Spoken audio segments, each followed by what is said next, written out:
am now at a point in my book buying habits in which I don't really have any, I don't feel guilty about it at all. Maybe I should. I don't. I don't. I do what I want, no matter if I get approval or not. Let's get into this. My name is Alana. This is my booktube, and I mainly do sign language. No, I'm kidding.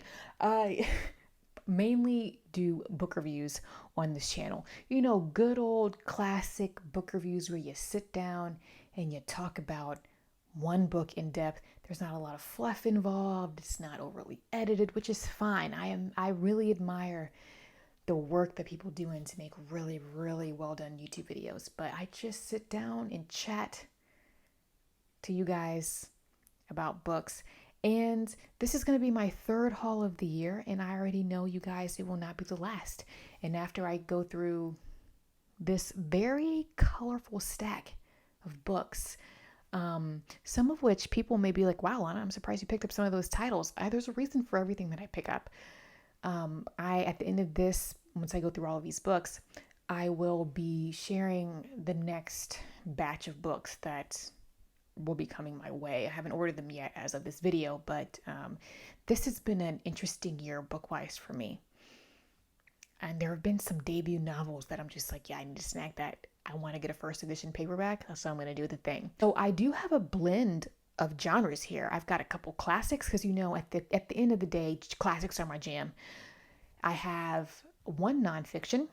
I've got some contemporary literary fiction / new debut millennial authors, and shut the front door, hold the phone, I have some rom-coms. What? Let's start with the classics. I already have them kind of already stacked up by genre in the order that I'm going to talk about them. Early mid-April, really more mid-April now that I think about it, I spent a few days in DC, Washington DC / Georgetown, and just to, you know, get away from work and hang out with some friends. There's this bookstore, I'm not sure I get the name right, that's in Georgetown. If you're ever in that area, I highly recommend Bridge Street Books on Pennsylvania Avenue.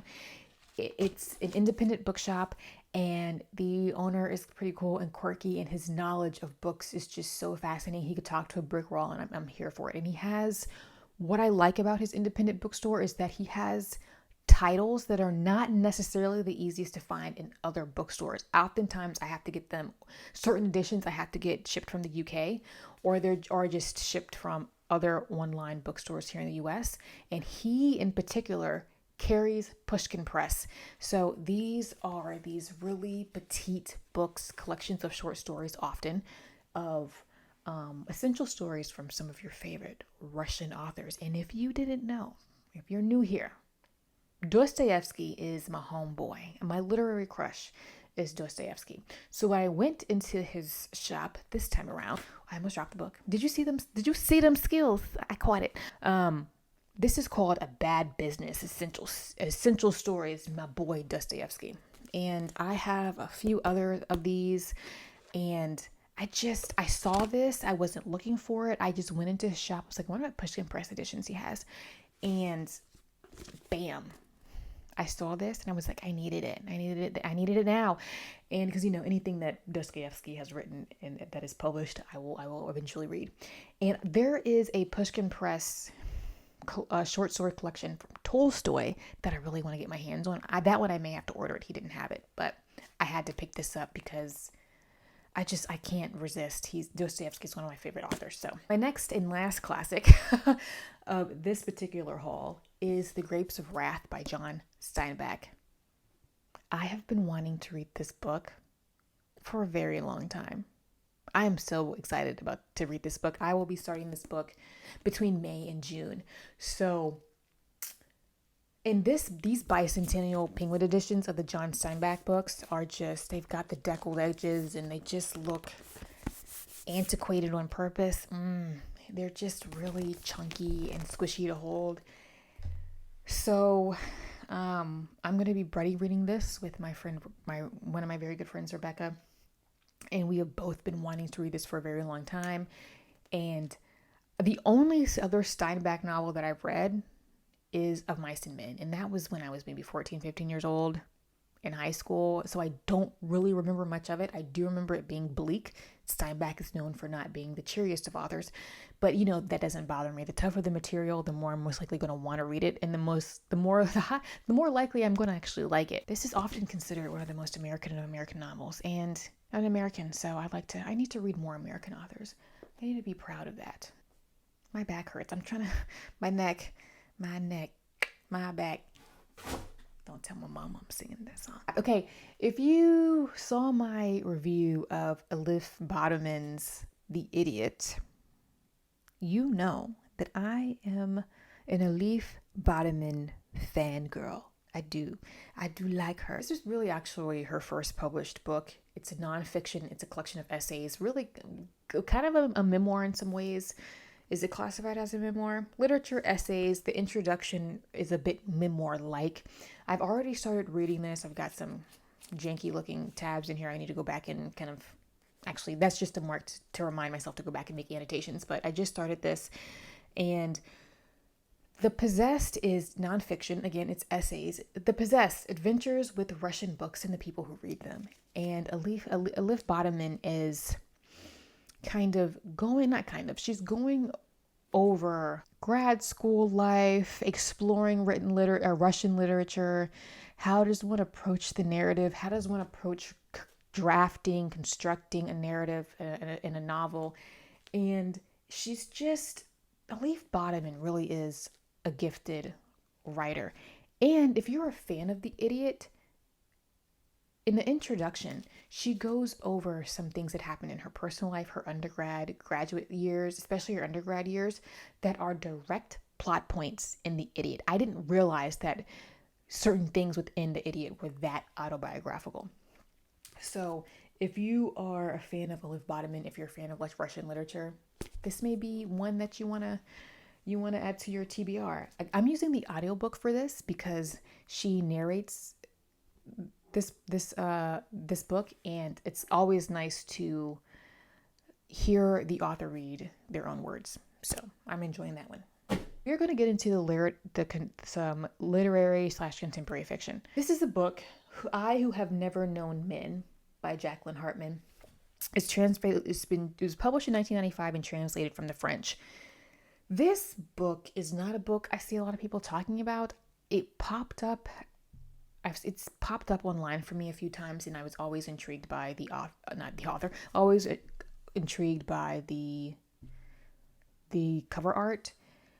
And it's classified, I've seen some people kind of put it within the genre of dystopian fiction. So in a nutshell, because I'm going into this book whenever I choose to pick it up. It's a slim volume, so it probably won't take me long to read when I do decide to read it. You have 39 women, and then you have a 40th woman come in, who is our main character.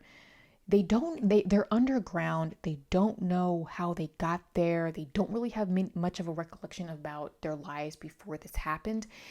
But we have the fourth woman who ends up, she's really the outcast of the 40, but she is pivotal to these women's freedom and escaping. And so, because they really don't have any understanding of the world at large, they're underground. And so I'm really interested to see what this book is about. Those reviews that I've seen of this book, though it's not something that I see a lot on the booktubes, the Instagrams, those who've read it, this book has a decent small following of fans. So I just kept thinking about it. It kept popping up. It kept popping up for weeks and weeks. I would just hear it here or there, see it here or there, or I would kind of remember it. I'm like, let's just snag it. It's thin. It was inexpensive. Let's just do it, So that's what I did. Another book that I picked up in a little slim volume with this amazing cover is Sweet Bean Paste by Sukegawa. So this is a Japanese fiction novel translated from, is it translated? Is this a translated work? Don't know. Japanese author. And this is a book that people have, the reviews I've seen describe this as a quiet book that has really interesting themes about relationships and how we relate to others and these unlikely relationships between people. So we have these three people here. We have an older woman, we have a schoolgirl, and we have a male character. I believe that he has had some struggles in his life, and I believe he works at a restaurant or something like that. Again, this is one I'm going to go into pretty blind, and how these people kind of connect in their relationship. And I don't know, from the reviews that I've read, people tend to really like this novel. They say it's a quiet yet profound read, and I'm a big fan. And this seems to be the year in which I have acquired quite a bit of Japanese fiction. So I was like, you know what, let's just keep on this trend, and I purchased this book. And I think next year, because I'm already planning my 2022, I've been planning my 2023 reading list. I think that it's going to be the year of Japanese fiction. I think so. I have Sauron Bliss by Meg Mason. I had no idea when I ordered this book that it was going to be listed for anything, but it had been on my radar for a while. And we have a woman, Martha, who is in her 40s, and Martha does have mental health issues. She suffers from a mental illness.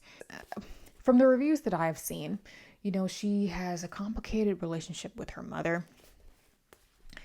And we're kind of getting, from what I've gathered, we are kind of getting in this narrative, what happens, what is life like after marriage, after that haze of that honeymoon bliss kind of fades, and you've gone through life, you've experienced some ups and downs. Couple that with a person who is clearly suffering with something. And one reason why I decided to go ahead and purchase this book is because Meg Mason makes the decision, and I watched an interview with her that I found intriguing on YouTube. She chooses to not name the mental illness. Even though the character does get a diagnosis, it is blanked out. Some readers really liked that choice, others hated it, and it except for some people, that killed the book for them. Meg Mason does, if you go search through interviews and maybe some articles online, why she chose to do this. You can never satisfy everybody. I get why she chose to do it. So I just wanted to kind of read this book for myself and make my own decisions. And I've heard that it's witty, it's funny. Maybe in a self-deprecating type way. Some people are like, this book isn't funny, well, it's kind of sad. I'm like, there's humor in everything if you look for it. So again, I like to go into books as blindly as I can. So some of them, I guess for the most part, I don't like spoilers, that's for sure. Yeah, and the main character's relationship with her husband is a bit rocky. So I think maybe as I'm in my 30s now, maybe I'm just intrigued by these narratives about middle-aged life. I heard somebody say something. It was actually Emily Henry, who we're going to be talking about soon, who says, you kind of go through this existential crisis and this coming of age every decade. So maybe that's just where I am in life right now. Okay. We are going to now segue into some debut millennial authors / literary fiction. I'm just going to start from the top. We have None of This Is Serious by Catherine Pashevka. I had no idea this book was a thing. This book has been out for, I think, since March or April. This is a very recent release. And there is a person whose YouTube book reviews I really enjoy. What page are you on is the Alex with what page are you on. He has really insightful book reviews, and he speaks in this very soothing way, and I just really enjoy the insight that he has when it comes to the books that he's reading. And he reads a lot of contemporary / literary fiction, and I always like his commentary. And he reviewed this book before its publication, and his commentary on it I found interesting. So in a nutshell, the main character, she's in her 20s, and it's definitely millennial fiction. The author is right at the cusp of millennial / Z. So she barely squeezes in there because, I have a millennial fiction reading project, which I will eventually do a video on so you understand what I mean when I say that. But there's a crack that appears in the sky, and it's this looming presence. It's a bit ominous, if you will, from what I've gathered, but the character still has to go through everyday life and making these decisions and dealing with relationships, etc. And you could, and I agree with Alex with what page you on. I think we're going to start seeing these types of narratives where it's going to be put in that post-pandemic type fiction in which you have these major things happening, but you still have to deal with everyday life. And in a way, we get that with Severance. I haven't read it yet, but Severance by Ling Ma, which was published in 2018, that book deals with a pandemic and the character still has to go to work every day. So I think we're going to keep seeing more of that. So I was really intrigued by that. I found Alex's review to be really intriguing. And so I decided to pick that one up. And it's a debut. So what I actually also find interesting about Catherine Prashevka is that she did go to school to write, but she specifically was focused on fantasy writing. So I think it's interesting because this is not a fantasy novel. I don't know if there's a bit of magical realism in it with the crack in the sky, but I would be curious to know what her other novels will end up looking like. I wonder if she will eventually go into some fantasy. So I'm intrigued by that. We have A Very Nice Girl by Miss Crimp. I am not going to pronounce her first name because I don't want to butcher it, but what a cover. Yeah, a bit saucy, isn't it? But it's also bold, and I do like this cover. So again, this is another debut millennial author. And in this particular narrative, again, we have a young 20-something who gets involved in a relationship with an older man. I believe this man is either early 40s or late 30s. This main character is an opera singer, so she studied at a conservatory, and she's just, I know what I want to say, but I want to make sure I get it right. So yeah, she's trained as a singer, and so she's currently singing in the evenings jazz at a bar to make her ends meet. And so she does get involved with this older man. And one reason why I particularly wanted to pick this book up, because that plot in and of itself, that framework for a narrative, is very common. Young 20-something, existential crisis, trying to figure out, where to go from here. You're done with school, making ends meet, getting involved with an older man. Not groundbreaking. Sally Rooney does this a lot. However, why I decided to pick this book up, one, it's a debut novel, and I like to see how if the first novel has something about it that appeals to me, maybe I'll follow that author throughout their career, is that Miss Crimp is also a trained opera singer, and she went to conservatory for a time. And from reviews that I've seen, even if they maybe rated the book a 3, some people loved this book. Of course, you're going to get a range of people who like things and who don't. But people say that the way that she describes music, what it feels like to perform, what it feels like to play/sing music, they said that she does that really, really well. And as a person who used to play an instrument and has, had solos, played and auditioned back in the day, I love music, and so I really kind of wanted, really in particular, to see how she writes about music. So that was my push to pick this book up. And you never know, maybe I'll like the novel as a whole. Even if I think it's okay, I typically will get something from almost anything that I read, even if I'm not anticipating it being a favorite. On to our last millennial author, another debut novel, Cleopatra and Frankenstein by Mrs. really, Coco Mellors, another millennial author. What a striking cover. This is the UK cover. This the one time, usually you have the US and the UK versions. One is typically better than the other. Both of the covers for this book, I had a hard time choosing. I ended up going with this one because it's a paperback and I prefer paperbacks, but there's something about this block, this white with the, I don't know, I was getting Rachel Cusk vibes, and I kind of like that aesthetic. So this is, I've already started it. I'm more than halfway through as of me recording this, and you can see I have quite a few annotations in this book. How to describe this novel and why I chose to pick it up. So we have Cleo and Frank, hence Cleopatra and Frankenstein, who have this whirlwind start to their relationship in New York. Cleo is from England, and she is in her 20s. And again, so we have this 20-year-old getting with a 40-year-old man who he works in advertising. And she is an art student. And so she, her visa is really about to expire. And so they meet up, hook up very quickly, get married very quickly. And this is taking place in 2007. And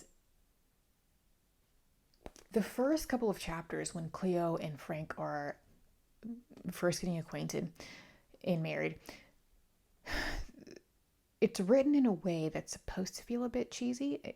Coco Miller says this. I watched her in an interview. She was like, people have complained, oh, it's too cheesy, it's cliche. She's like, that's the point. Because after that, things fall apart very quickly. Frank has a drinking problem. These characters are a mess.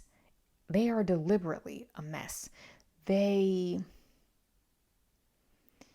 really, Cleo and Frank were messes before they got together. And so they really ended, from what I can tell, again, I don't even know. I cannot guess how this novel is going to end.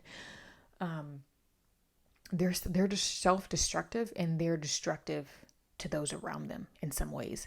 And they're definitely not healthy together, because both of them are addicts in multiple ways. And this book is, it's very,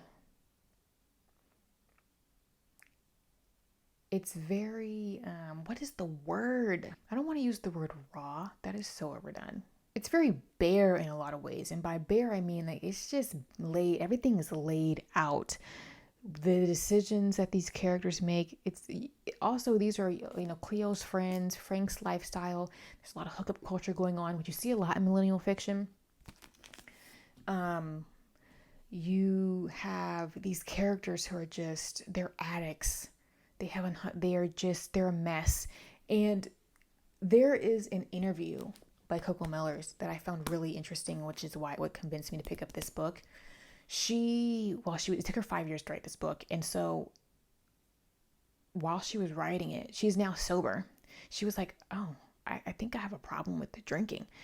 And if I remember, I'll link that interview down below. But you can also, and so I thought that was interesting. Well, there are some outlines that she pulled from her own life and her own, to kind of sprinkle in. But other than that, a lot of it's wildly fictionalized. But I thought that was interesting, the way that she kind of talked about the process of this book. And also, you can tell that Coco, what was that? You can tell that Coco Mellors has a passion for language. And she has a really interesting way of dealing with metaphor and simile that I have never come across. The way that she describes things and the way that she uses certain adjectives to make comparisons is really fascinating to me. Really fascinating. So I'm glad I picked this up. I think this will be an interesting book to discuss. I'm going to stop talking about this right now, but that's why I picked it up. There was just certain things about that interview that appealed to me. The cover initially appealed to me. Let's be real. But again, she's going into my millennial author category, millennial author project. So there's that one. All right, we are in the final stretch. We have rom-coms that I decided to pick up, which is not a genre that I choose to really read. Not choose to read. I just don't gravitate towards the romance genre. But I think that the romance genre gets a bad rap, and undeservedly so, because it's seen as chick lit. It's light, it's fluffy, it's, that's weird, but I have sweatpants on and I put my hands in my pockets. That it doesn't have any depth, that it's cliche, etc. There are poorly written novels in every genre, and there are well-written novels in every genre. And yes, a lot of rom-coms, especially, or romance novels, can be predictable. They are typically um, written to have typically more feel good outcomes. They do tend to be lighter reads in that, it's not something like A Little Life. But I think there's always a place and time for these types of stories. And I'm the type of person, if you read nothing but romance novels 24/7, 365, who cares? If you like it, I just like it that people read and they find something that they like to engage with in the world of literature. So why did I pick up romance novels? So I like to give myself my own reading projects. And so this is another one that I'm going to take on, exploring the romance novel. What are the ingredients, if you will, of a romance novel, specifically rom-coms, and what are the tropes that are often common? What appeals to people about them? What doesn't appeal to people about them? Why do they typically get maybe too harshly judged? And just kind of explore the ingredients of the romance novel, the contemporary romance novel. And so these are the ones that I'm going to start with. I'm going to actually start with the one that's on the bottom, because this is one that my sister recommended that I read even before I was even considering doing this. But The Rosie Project. And my sister read this several months ago, and I remember when she was reading it, she was laughing out loud. She was like, "Man, this is funny." And this is written by a man. I don't even know how to pronounce his name. I'm not even gonna try. And so we have the main character who's a male, and he is, I believe he's on the spectrum. I believe he's autistic. And so that's just really intriguing to me. And so he comes up with the Wife Project, and he creates a survey to find himself a boo thing. Okay. And my sister was like, you would get a kick out of this. I think you'd enjoy it. I recommend that you read it. And my sister, that's high praise, because my sister, she tends to prefer nonfiction, and she particularly likes to read Gulag memoirs. So that is some depressing stuff. That's some intense stuff. But for her to say that this was enjoyable, I was like, yeah, I'll stick a pin in that. And so I decided to go ahead on and purchase it. So this will be one added to the romance project reading, the contemporary romance reading project. The next 3 books are all one author. That sun just assaulted my eyeballs. It was supposed to rain today, all day, and then the forecast kept changing. And we might get some rain. I need it to rain because this pollen out here is a mess, and my car is dusty. Okay, I haven't gone to go get my car washed in a few weeks, and I just need it to rain to get the dust off my car. We have the infamous Emily Henry, who is currently having her moment when it comes to contemporary romance. So we have beach read book lovers and people we meet on vacation. People love Emily Henry, and she's New York Times bestseller, which means she sold a lot. And people love themselves some Emily Henry. I mean, Beach Read, which her first novel. Book Lovers was just released on May 3rd. People We Meet on Vacation came out last year. And so why did I decide to pick up Emily Henry? Because I am sometimes one of those people, I think we are all like this a little bit. Oh, that book, that is so popular. I'm kind of not interested in it.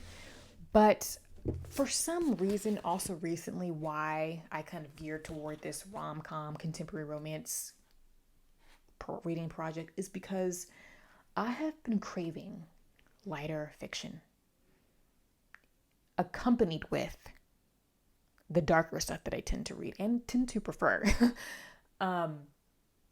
Maybe it's the changing weather. Maybe it's I've also been in the mood to sit out on a beach cottage somewhere, sip something cold and fruity, and just be whisked away in the type of novel that was written to be just fun to read and just take you to a different place, and it's a page turner.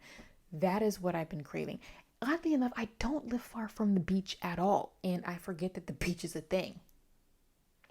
It's about to be tourist season, so just that's just what I've been craving. And so, in particular, what appealed to me about Emily Henry is I was like, oh, where do I start with this contemporary romance genre? Who do I start with? Because there's just so many authors. I was like, well, I've heard of Emily Henry. Let's start there. And so I watched quite a few reviews on YouTube of her books. And overall, of course, people are big fans. But there were a couple of reviews. I can't even remember the channels now, what those videos even were, which books those videos were talking about. They read a few excerpts of her writing.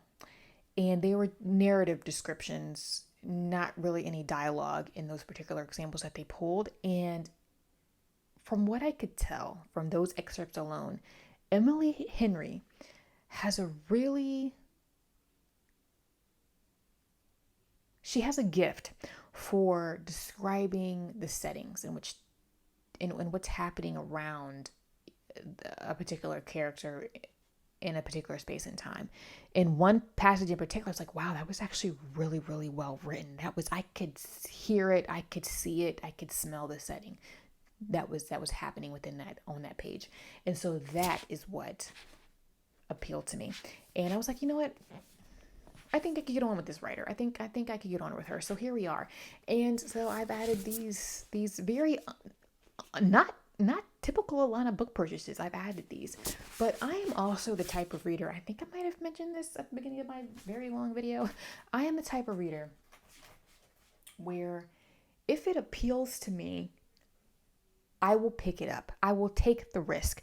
I am not stuck in just literary fiction and super serious, heavy fiction that you could analyze for 2 decades and still not catch everything. You know, as much as I prefer classics, that's my jam. I don't stay there. I don't box myself in when it comes to literature. If I want to read fantasy, I'll read fantasy. If I want to read historical romance, I'll read historical romance. If I want to read historical fiction, I'll read historical fiction. If I want to read the classics, I'll read the classics. If I want to read contemporary romance, I'll read contemporary romance. If something's appealing to me, I will make an effort to read it. And you never know. You might just end up finding the next best thing for you as a reader. So that is I'm going to call that the Spring 22 book haul. That sun is blinding. I'm going to call that the Spring 22 book haul. My 3rd book haul of the year. Like I said, I have no regrets. There will be more books coming. So Electra by Jennifer Saint was just released at the beginning of May as well. Sorry, at the end of April as well. I will be adding that because I haven't even read this one yet, but Ariadne, haven't read it, but I've heard from the reviews that I've seen of Electra, it is an even better novel than this. This one review in particular, she is a historian. She specializes in the ancient classics and ancient Greeks and Romans. And she's like, yeah, Jennifer Saint knows what she's doing here when it comes to the retelling of that particular Greek myth, Electra. And so that appealed to me because I spent quite a bit of time myself in undergrad studying the ancient Greeks. So there's that one. I am going to be purchasing that one because I kind of deviated from it a little bit this year, but it's something that is just probably ongoing for the rest of my life. Is I like to study and reread mythology and Greek retellings of the myths. So that's another little self-assigned reading project. May 12th, by the time this video is posted, May 12th is past, so I would have already ordered it. But the 2nd installment of Elodie Harper's trilogy, so the first one was The Wolf Den. The second one, The House with the Golden Door, is getting released this month. By this time, it's already been released. I loved The Wolf Den when I read it. It was just a compulsive read. And again, it was well researched. It takes place in ancient Rome. And as soon as I finished The Wolf Den, I was like, I need to know what's happening next. I had to wait a year, and I'm getting it shipped from the UK because it's not going to be released in the US for a while, and I'm not waiting. Lepvana by Ottessa Moshfegh. Lepvana by Ottessa Moshfegh.